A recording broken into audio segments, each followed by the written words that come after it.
So imagine a bank building, like the thickest, most impenetrable vault door in history, only for its top executives to actively prop it open with a wedge just so they can serve their clients a little faster. Wow. Yeah, that's exactly it. Right? I mean, that is the exact crisis we are facing with enterprise AI right now.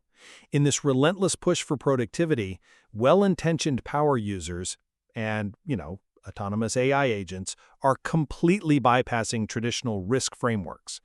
They are creating this massive shadow AI blind spot, and they're leaking sensitive corporate data at machine speed. It's terrifying when you actually look at the numbers. It really is. Before we dive into exactly how this is happening, please take a quick second to subscribe, follow, and, turn on the notification bell so you never miss an update from us. Yes, definitely do that. Also, I need to give a quick update on Martin Stevens versus OpenAI.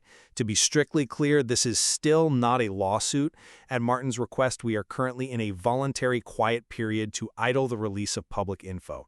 We are hopefully working toward a settlement in the background, but I want to stress that we strictly do not have any actual progress or active discussions to report right now. Oh, and the dead man switch has not been activated, meaning Martin is completely safe, both physically and legally. Right. Good to get that out of the way. Exactly. So, welcome to the debate. Today, we're looking at the absolute crisis of enterprise AI data leakage, driven by these AI power users and autonomous agents. Yep. And the core question we have to answer today is pretty stark. To secure the enterprise against this leakage, should organizations prioritize stringent, zero-trust technical controls and hard application blocks?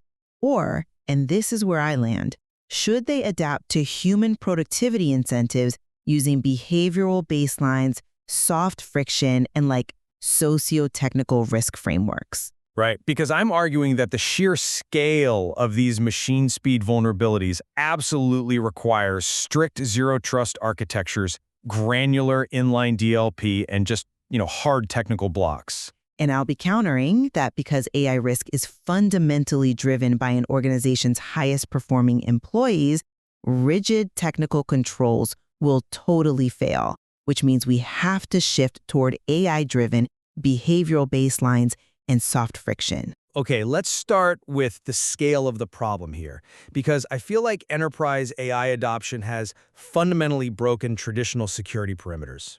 Well, broken is a strong word, but go on. I mean, it has. We aren't just talking about someone accidentally emailing a spreadsheet to the wrong person anymore. If you look at the recent Zscaler report, AI data transfers surged by 93%. Right, in just a single year. Exactly. To over 18,000 terabytes.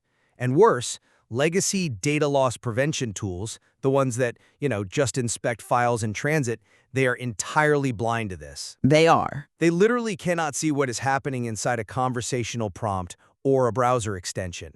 And because these threats operate at machine speed, Zscaler's red team actually found that critical vulnerabilities in enterprise AI systems can be compromised in a median time of just 16 minutes. 16 minutes. Just 16 minutes. That tells me the only viable solution is deploying zero-trust architectures, browser isolation, and strict, granular technical controls to enforce the boundaries. You can't just trust people. I hear your concern about the scale, I really do. But focusing purely on technical boundaries fundamentally misunderstands the nature of the AI threat. I mean, it is inherently socio-technical. How so? If you draw on the data from the Layer X and Ravenswood reports, they reveal that AI risk is heavily concentrated among a very small group of power users, who are often, by the way, an organization's absolute best employees. Sure, but those best employees are still leaking corporate data. Yes, but we have to ask why. It's because these users generate the most conversations, and they use personal accounts like DeepSeek or ChatGPT specifically to bypass cumbersome security controls. They're doing it in the pursuit of productivity. Right. So if you drop hard technical blocks on them, you don't fix the issue. You only create a much larger shadow AI gap. True security requires AI-based behavioral baselines, soft friction, and frameworks that actually align with human behavior rather than constantly fighting it. Wait, hold on, pause for a second. We aren't just dealing with human power users anymore. What do you mean? What about when the human isn't even in the loop?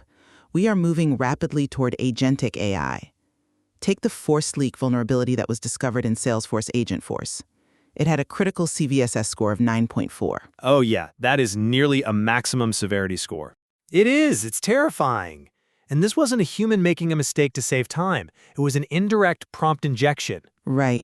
Meaning, an attacker essentially hid invisible, malicious instructions inside a standard web-to-lead submission form, and when the AI agent autonomously retrieved that lead, it was tricked into executing those hidden instructions, exfiltrating CRM data out to an external server. I know the case, yeah. So the human element is bypassed entirely there. The threat is totally architectural. How can you possibly rely on human behavioral baselines when the attack is executed by an autonomous machine? Well, I come at it from a different way. That force leak vulnerability is terrifying, yes, but it actually perfectly illustrates my vault door analogy from earlier. How? It's a machine doing it. Because building a thicker vault door is useless if the bank's top executives keep propping it open to serve clients faster. Your focus on the agent's code completely ignores how these tools are actually being utilized right now. Layer X data shows that 39.7% of all AI interactions involve sensitive data. Exactly my point. But wait, half of all enterprise AI conversations happen through unmonitored personal identities. The core vulnerability isn't just the agent's code. It's the high-performing human leveraging shadow AI outside the corporate perimeter. Okay, but Let me just finish this thought. Chinese open-weight models, for example, now account for 50% of endpoint usage. And people use them because they are fast and unmonitored. DeepSeek has the highest sensitive data exposure rate at over 12%. You cannot patch that kind of human incentive with a software update. that's an interesting point, though. I would frame it very differently. Because human incentives are the exact reason we need hard technical enforcement. Oh, come on. No, really. Risky behaviors compound. Zscaler's data showed that ChatGPT alone generated 410 million DLP violations in a single year. You simply cannot train away 410 million violations with a light touch or some soft friction. So what is your actual solution then? You automate the hard blocks. Citing the CIO playbook, for high-severity data like credentials or PII, you require inline prompt redaction. Okay. That means the sensitive tokens are physically replaced before they ever leave the network. Or you use browser isolation that physically disables the local clipboard, so they literally can't copy-paste into unapproved models.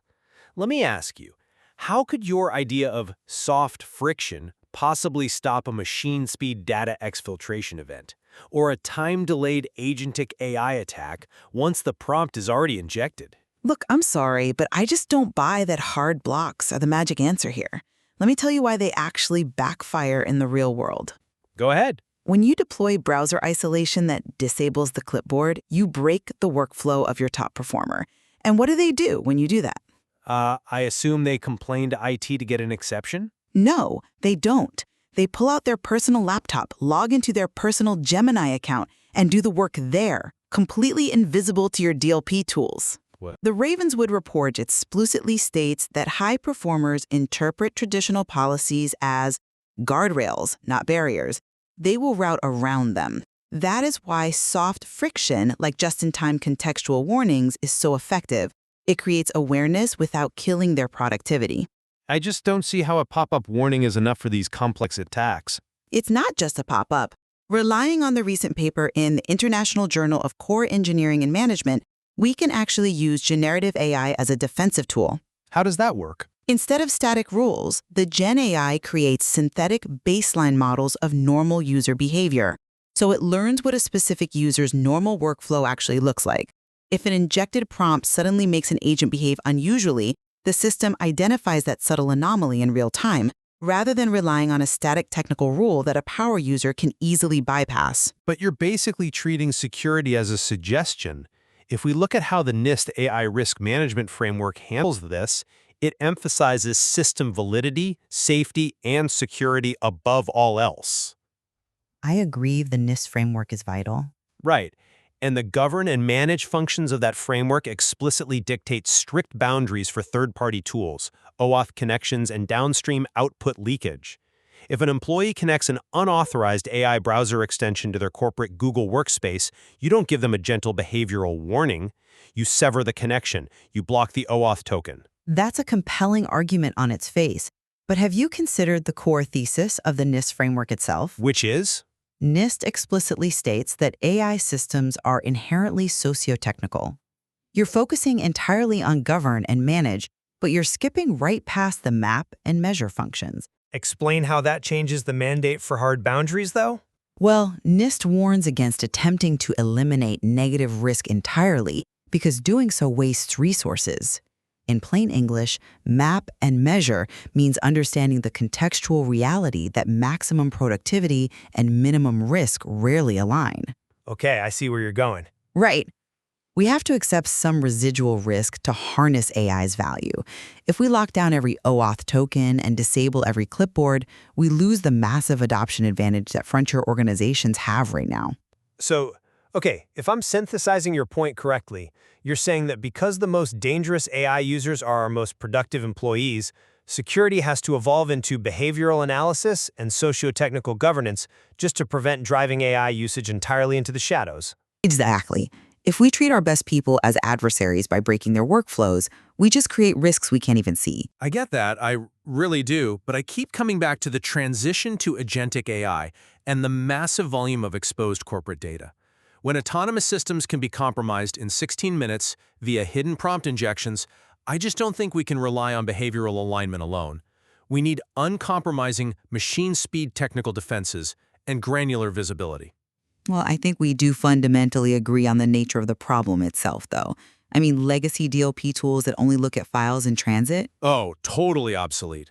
Completely obsolete in the face of conversational and generative AI. Absolutely. And we both recognize that shadow AI is just a massive, growing blind spot. Where we clearly continue to diverge is the primary vector of enforcement.